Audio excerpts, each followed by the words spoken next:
Алания. Страна гор, глубоких ущелий, в которых некогда жили наши предки, гордые и независимые аланы, оставившие значительный след в истории государств и народов. Суровые условия существования родили незыблемые святыни, эстетические и нравственные ориентиры в героической и прекрасной истории осетинского народа. Народа талантливого, знающего цену чести, дружбе, слову и красоте. Одной из таких святынь является великий Коста Хитагуров, с именем которого связано духовное становление нации. Поэт, художник, публицист, драматург, защитник бедных и угнетенных, он сохранился в памяти людей как символ чистой веры, порядочности и светлого ума.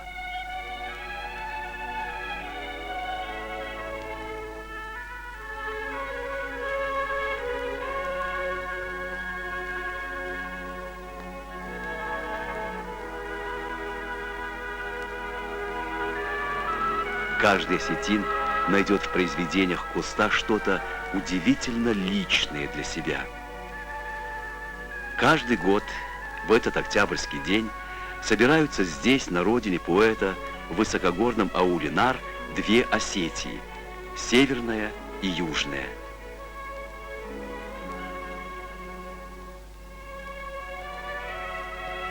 Осетия и Коста – понятия неразделимые. И неудивительно, что день рождения поэта и праздник Дня Республики совпали датами, а праздник из горного аула, естественно, перекинулся во Владикавказ.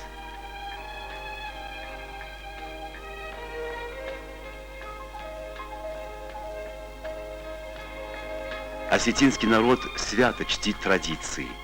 3 пирога, чаша с пивом и мудрые слова старшего. Без них не начнется ни одно важное событие в жизни, тем более праздник.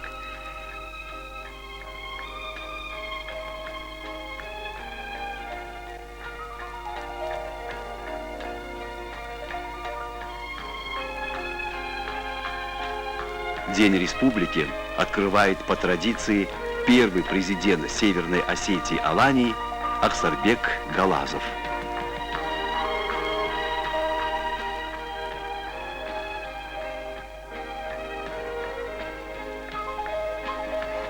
Искусство осетинского народа корнями уходит в глубину веков, к скифам, сарматам, аланам. Богатая культура и нравственный кодекс, рожденный тысячелетней историей и отраженный в нардском эпосе, позволили осетинам легко воспринять нетрадиционные современные формы искусства – балет, живопись, театр, музыку.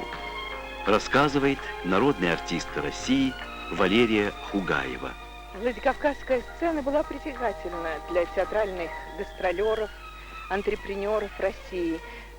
Такие имена, как Синельников, Ростовцев, Малиновская, братья Адельгеймы держали антрепризу на сцене нашего Владикавказского театра. Сюда приезжала великолепная русская актриса императорских театров Мария Савина, играла, выходила на нашу сцену и радовала своим искусством зрителей Владикавказа.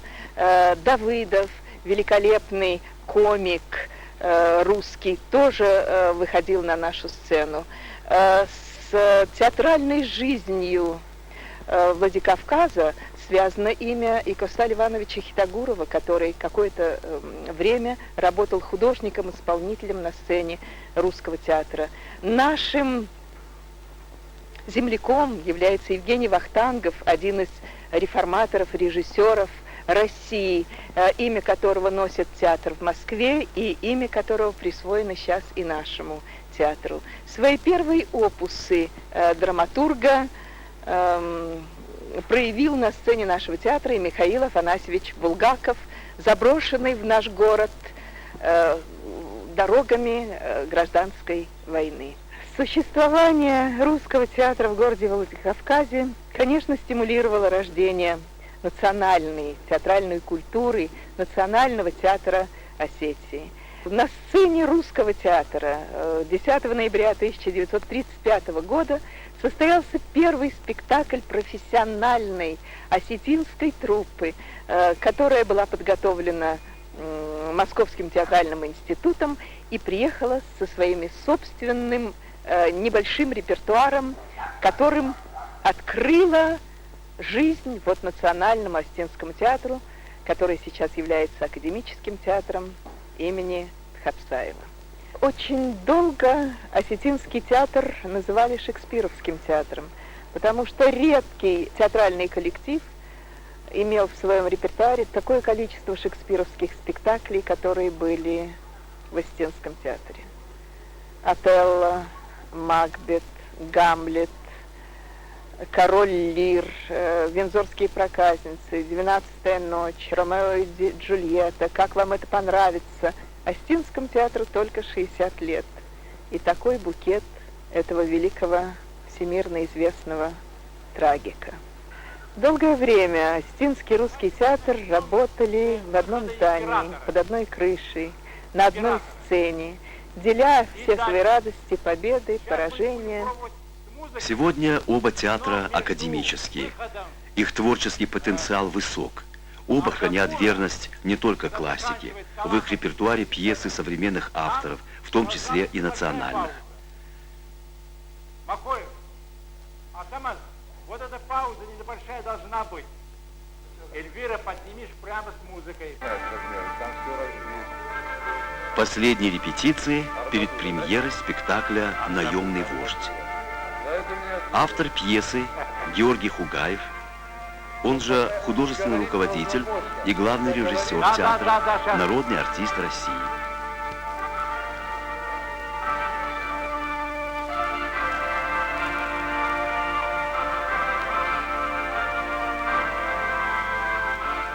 Приветствуйте все! Пьеса об истории Алан.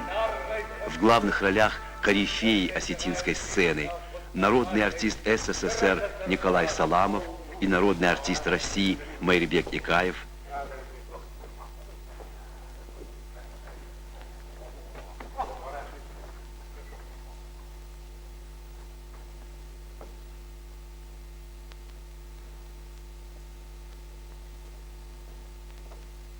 Вождь император.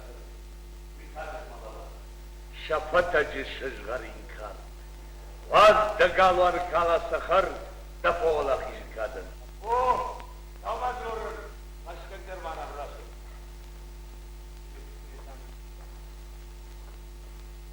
Пошел туда, и сенаторы идут. Шнар гайсам сувот шажгаринай жагайна хотнал машей чарратасар балашин. В Русском театре завершаются репетиции «Женитьбы» Гоголя. В главных ролях народный артист России Вячеслав Вершинин, заслуженный артист России Владимир Уваров, заслуженный артистка Республики Северная Осетия Алания Наталья Елпатова, Любовь Дворникова.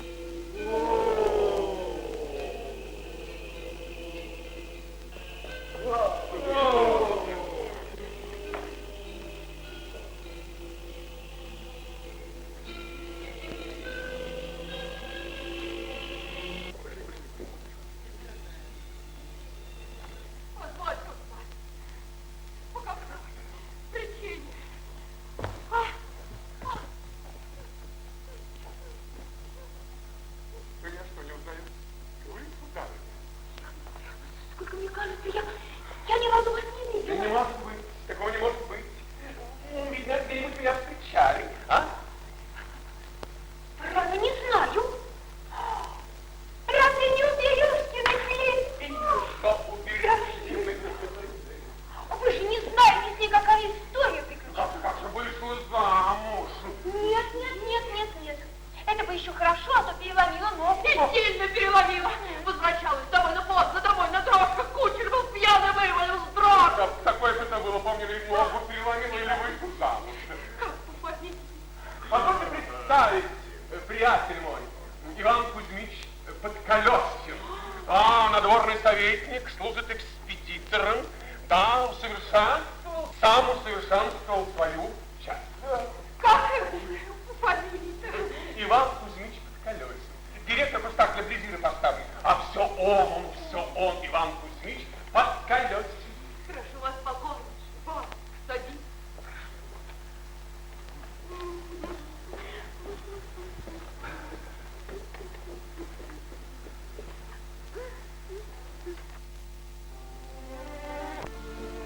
Богатые традиции имеет и изобразительное искусство Осетии.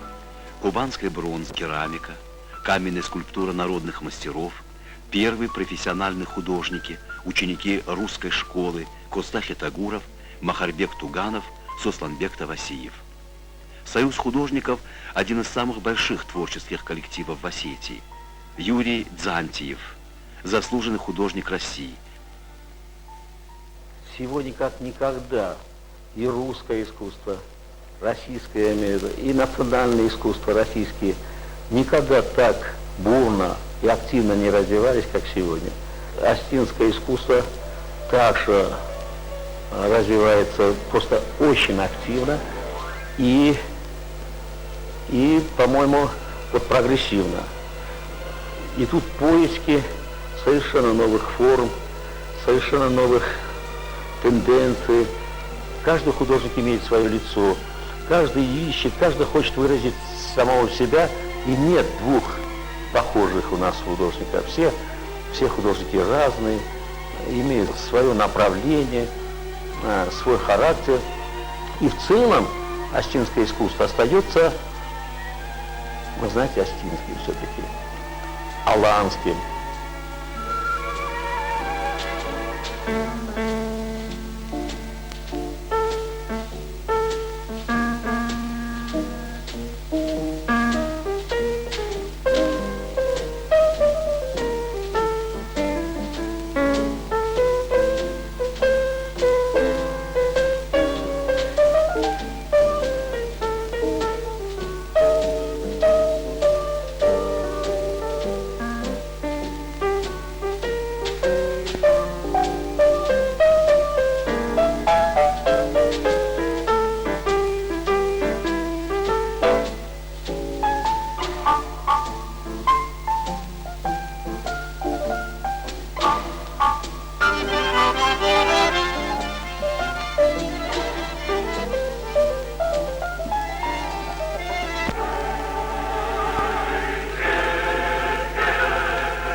Агунда Кокоити.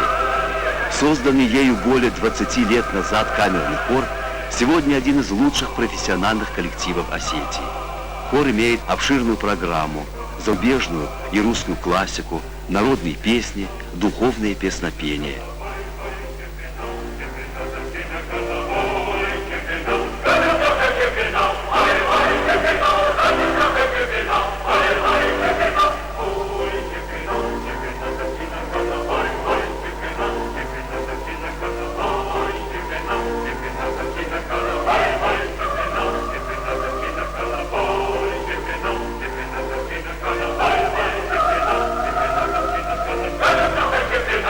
Bye.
Осетии все знают историю маленькой девочки Светы, уехавшей в числе десятков других таких же детей учиться в 1946 году в Ленинград, в хореографическое училище, и ставшей прима-балериной Большого театра. Светлана Адырхаева станцевала главные партии в таких балетах, как «Легенда любви», «Лебединое озеро», «Дон Кихот», «Спартак».